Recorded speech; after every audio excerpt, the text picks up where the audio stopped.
What's up, world? It's your boy Jumarcy here for How to Rap, and in this video we're gonna go over the top mistakes that you're making this year that you don't even know are stunting your growth as a rapper. Now, this video isn't gonna go over obvious mistakes like not writing enough rap to get good, or only writing rap, like being a tech C but not actually practicing your rap out loud, things like that. A lot of that stuff is already covered in our free songwriting course, which I'll put in the first link in the video description box below, and I don't want to repeat myself. So in this video, we're going to be talking about the not so obvious mistakes that a lot of up and coming rappers are making, but nobody seems to be talking about online. And that's why this video is going to stand out from so many of the other rap tip videos that you've seen. And I guarantee by the end of this vid, you're going to have something that will change your game by the end of this year. Now, before we begin, be sure to subscribe to this channel with notifications, because we drop weekly videos and everything related on learning how to start rapping and starting a full-time professional rap career. Now, not so obvious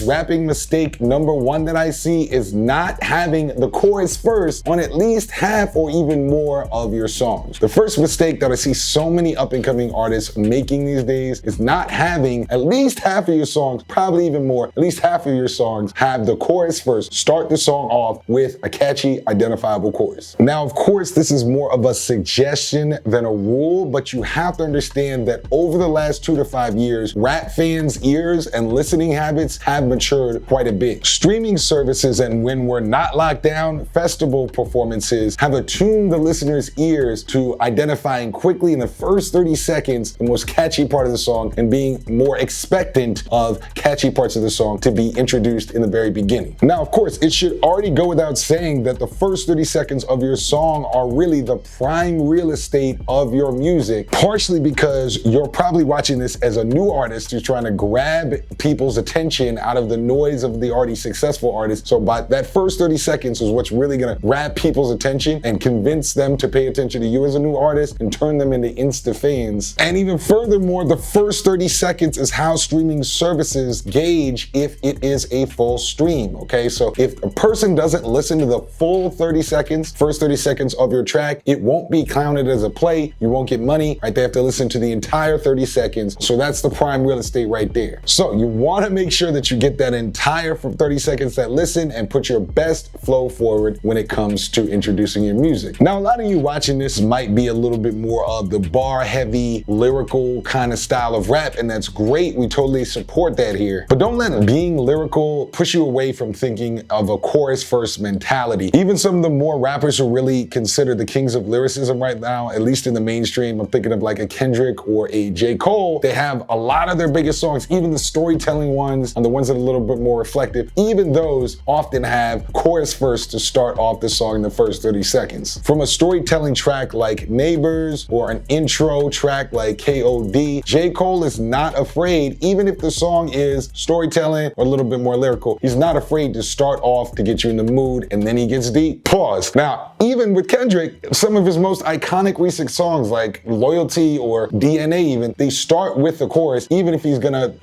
dissect racial oppression in America in the actual verses. So don't be afraid to have a chorus first mentality, even if you're watching this as a more lyrical artist. Don't think that being catchy means you can't be lyrical. We at How to Rap believe that you can walk and chew gum at the same time. You can be lyrical and can be catchy. The two are not mutually exclusive. Do not fall into the trap of thinking that you can't have a chorus first mentality, have a catchy first mentality, and not also have dope bars and lyricism. On the other hand, if you're trying to really blow up and be more mainstream, it should sort of go without saying that having a chorus first, hook first, catchy, organized, everybody wants to sing along mentality is absolutely crucial to dominate the charts, especially with new artists. Of the more popular rap songs of 2020 that have blown up new artists, I'm talking about What's Poppin' by Jack Harlow or Mood by 24K Golden. These all start with a chorus, a very identifiable chorus, something catchy. And additionally, of course, the already really big poppin' artists like Drake with Laugh Now, Cry Later, they're starting with the chorus, they're leading with that foot. So in short, if you're a new artist trying to get fans and you're trying to get a name in 2020, 2021, whether it's storytelling, storytelling, whether it's bars, whether it's trying to get popping on the charts, one of the biggest mistakes you can make is to only have a fraction of your songs start with the chorus. That's a very specific song structure technique that people are using. And if you want more in-depth song structure, songwriting analysis, and how to do it to get popping over the next year, be sure to check out that free video course that I mentioned in the beginning. The first link in the video description box below. Rapping mistake number 2 that I'm seeing in 2020, 2021 for up-and-coming artists is overly aggressive, almost aggro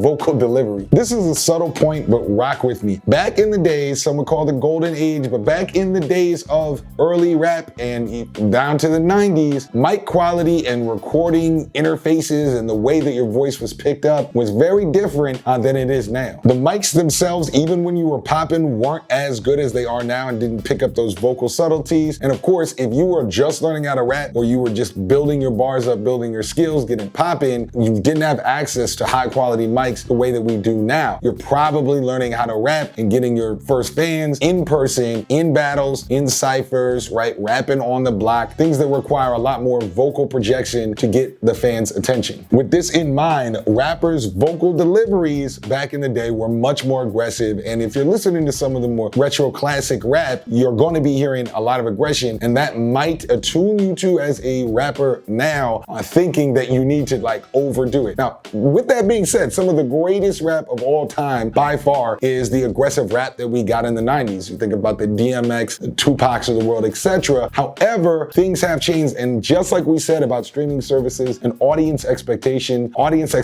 has changed, and you need to know that. Fact of the matter is, microphones are a lot better. They're a lot more affordable. So even the $200, $300 mics that you're hearing are going to be picking up a lot more vocal subtleties than they would for a $1,000 mic back in 95, back in 2000. So you don't need to do as much work as you probably did back in the day when it comes to your studio behaviors and the way you're delivering it. With this in mind, I see a lot of up-and-coming rappers just being over the top and thinking that the best way to get popping is to deliver every single song overly aggressively like it was 95, or like you're back in the cypher, you're back on the block, or whatever it is. And you know right now in the world, ain't that many people on the block in the first place for obvious reasons. But also, remember, the technology has advanced. The audiences are expecting a different tone, or at least to have that in your bag. Now, this is not to say you shouldn't have aggressive music, right? Like, you should have plenty of songs that are, you know, whatever vibe you're going for. If you're trying to sound angry, if you're trying to sound menacing, have that in your bag, but you need to be able to be more finesse, right? There are plenty of rappers from like the late great Pop Smoke, Meek Mill, a lot of Triple X Tentacion's music, another late greats that are aggressive. So you should have that in your bag. But the vast majority of artists, right, when you look at the artists that are actually getting a buzzing career, they're much more relaxed with their vocal tone. They're mostly letting a lot more of the technology do the work for them, and then they're building other aspects. But relax is the word I want you to think about. I'd even go so far to say that's another reason why the word vibe is so popping right now. Everything's a vibe. Like the song, ooh, that song, that bop is a vibe. That song is a vibe. Especially because vibe comes from the word vibration. And right, when you have a more relaxed tone, we have a smooth, more charismatic tone, not overly aggressive, like I'm trying to take over the block. When you're more smooth, there's a vibe, there's a nice vibration that interacts with the vibrations of the instruments. So work on getting your vibration with the track and interacting with it in a much more smooth way, and have that in your bag. You can do your aggressive stuff if you need to, but don't make the mistake of just going over the top all the time. That's not really what people are attuned to these days. And rapping mistake number 3 that I see so many artists making is what I call under promoting. Now, this is not purely a musical point or like a rap skills point, but it's absolutely crucial if you want to do anything when it comes to rapping. Under promoting is basically the idea that you have all the other things we talk about here at How to Rap, and you want to succeed in rap. You do all the other stuff right. You got the music, you're improving your skills, you got bars, you know how to handle yourself in the studio, you know how to perform, whatever it is, but you're not promoting it in proportion to all the work that you've done on the actual skills side, right? You're under promoting when it comes to getting your music out there. You can be amazing at rap, but if you're not promoting it, nobody will know. Your really cutting yourself off at the kneecaps. And look, I've coached literally thousands of rappers over the years, and I'm always horrified, really horrified at how many people I'm like, yo, you dope as hell, but I'm looking at your social media, you only got 3 pictures, you look like a serial killer, looks like the Blair Witch, you're only posting every 3 months, and it's a weird, blurry, right,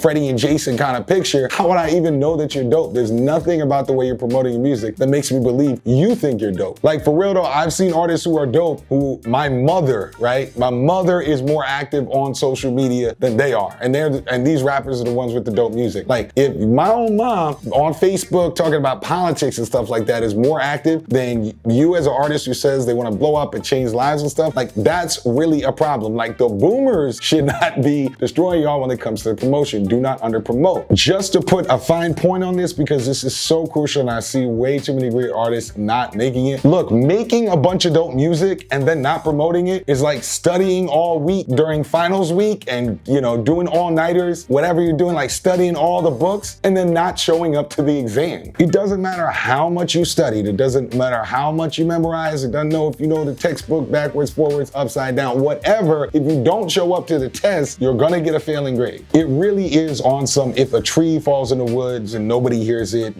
did it fall type stuff, all right? So in the next decade, if you are not promoting your music actively, constantly, consistently, you're not gonna be in the game. You are the student who studied all week and then didn't even show up for the test. Now, we have a free playlist all about how to promote your music online that I will also link you to in the video description box below to go more in depth about the steps to do that in our opinion. But overall, no matter what's going on in the world, wink, wink, wink, the way to be a success in music in 2020, 2021 is make sure that you're delivering a catchy song with a clear message, often flipping it up by having that chorus in the beginning. Make sure that you're delivering raps with a vibe, a vibration. You can have your aggression bag, but for the most part, know what the listeners are expecting. And of course, be sure to promote this stuff because the future is now and this is what's necessary. Now, I want to see you in the comments. I love to heart pretty much every comment, read every comment. Which of these mistakes, if any, have you made recently? If you haven't made any mistakes, tell us your story about how you made sure to mitigate those circumstances and make sure that you're really focused for the next year. But if you made any of these mistakes recently, tell us which ones. Tell us about what's going on, your struggles, your successes. We love to interact with the How to Rap community. I look forward to seeing you on the next one. I appreciate that, and I'll see you on the next one. Peace.